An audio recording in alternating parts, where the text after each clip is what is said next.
हंसावे तो कबो रुआवेला, कबो हंसावे तो कबो रुआवेला, न जाने ई समैया कब जाके कहवा गिरावेला। ई समय के दिन रहे कि राजा हरिश्चंद्र सपने में राज छिन गईले। ई समय के दिन रहे कि राजा हरिश्चंद्र के सपने में राज छिन गईले। आ ई समय के फिर रहे कि राजा हरिश्चंद्र राजमहल से मुर्दा घाट बेचैले। ई समय के दिन रहे कि राजा दशरथ मेहरारू से हार गईले। ई समय के दिन रहे कि राजा दशरथ मेहरारू से हार गईले। ई समय के फिर रहे कि मरे के बेरा दशरथ के एको पुत्र न काम में अइले। ई समय के दिन रहे कि राम के वनवास हो गईले। ई समय के फिर रहे कि राम के बने बने भटकैले। ई समय के दिन रहे कि महाभारत में अर्जुन अपने गांडीव के खूबे गर्जना कैले। ई समय के दिन रहे कि महाभारत में अर्जुन अपन गांडीव के खूबे गर्जना कैले।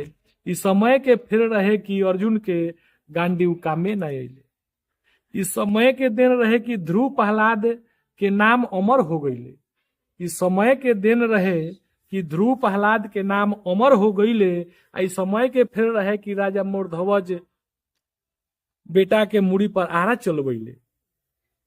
इस समय के दिन रहे कि राजा परीक्षित के मूड़ी पर कलयुग सवार भइले। इस समय के दिन रहे कि राजा परीक्षित के मूड़ी पर सवार कलयुग भइले। इस समय के फिर रहे कि परीक्षित के तक्षक नाग डस गईले।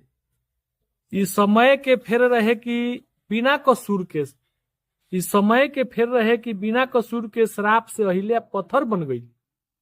इस समय की फिर रहे कि सीता माता लंका चल गई।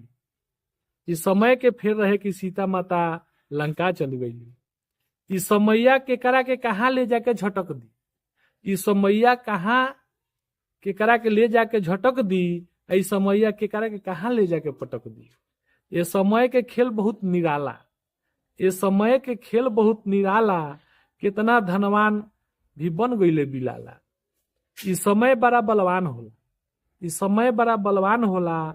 इस समय होला कि कबो कबो कमजोरो भी पहलवान होला।